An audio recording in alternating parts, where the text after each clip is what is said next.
So they finally added some new weapons that are actually part of the meta conversation. You'll go ahead and see a little bit of the stat breakdown. Sim.gg isn't updated yet, so I had to do some manual testing. But in addition to that, they added a brand new attachment for the Lockwood 300, which is completely broken. Normally when they add an attachment, it has usually gone under the radar and not been a big deal. But this time around, it actually turned the Lockwood 300 as 2-shot into a 1-shot. So it fires both of the shots simultaneously. So it's essentially taking the gun's kill range out to its 2-shot kill range for Warzone, which is pretty insane. If you're in the hip fire, you end up killing around 4 meters, but you can go ahead and see around 11 meters. We get a kill here where you're going to see the distance there. Boom, it takes him out. So pretty insane. I was kind of shocked myself to kind of see how that broke down. We did that live on stream along with some other testing, but we'll go ahead and give you a class setup for that as well as the new guns and kind of break down their various stats. So the grayed out area is the middle portion of the damage profile for the TR Geist. You can kind of see right here,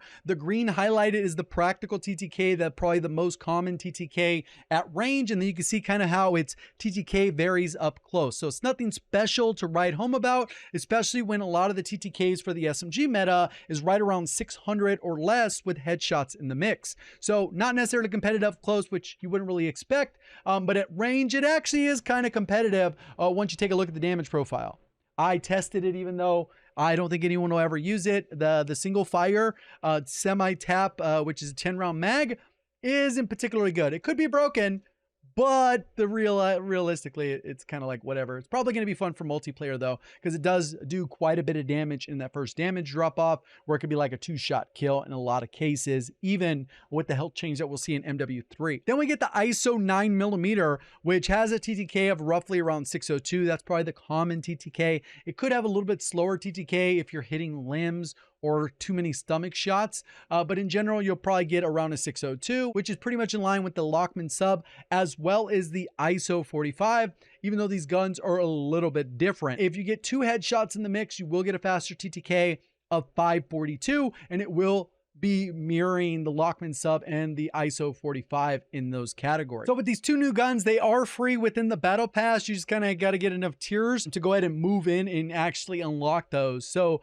overall, I think the ISO 9mm is probably a little bit more in line with the meta.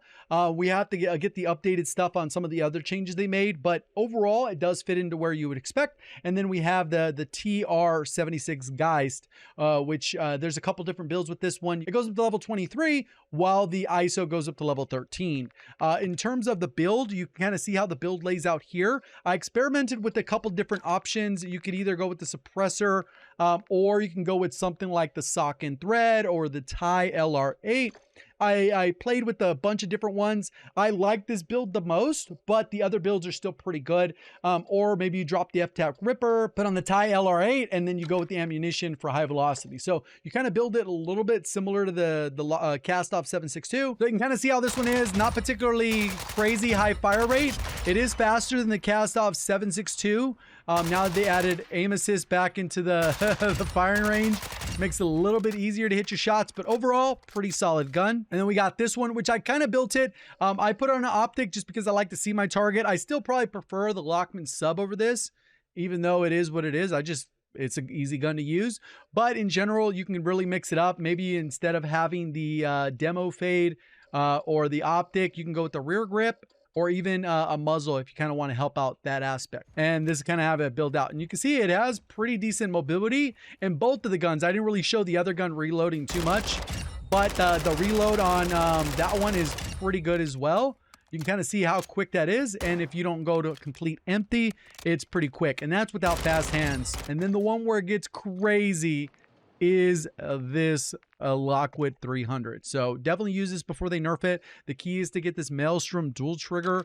This one, you have to unlock it individually with this weapon, which requires point blank kills, 15 of them. So however you got to do that, whether you got to join with your buddy in plunder and then you guys kill each other taking turns, or you go into shipment if you have multiplayer, that's probably the easiest. That's the main attachment that matters.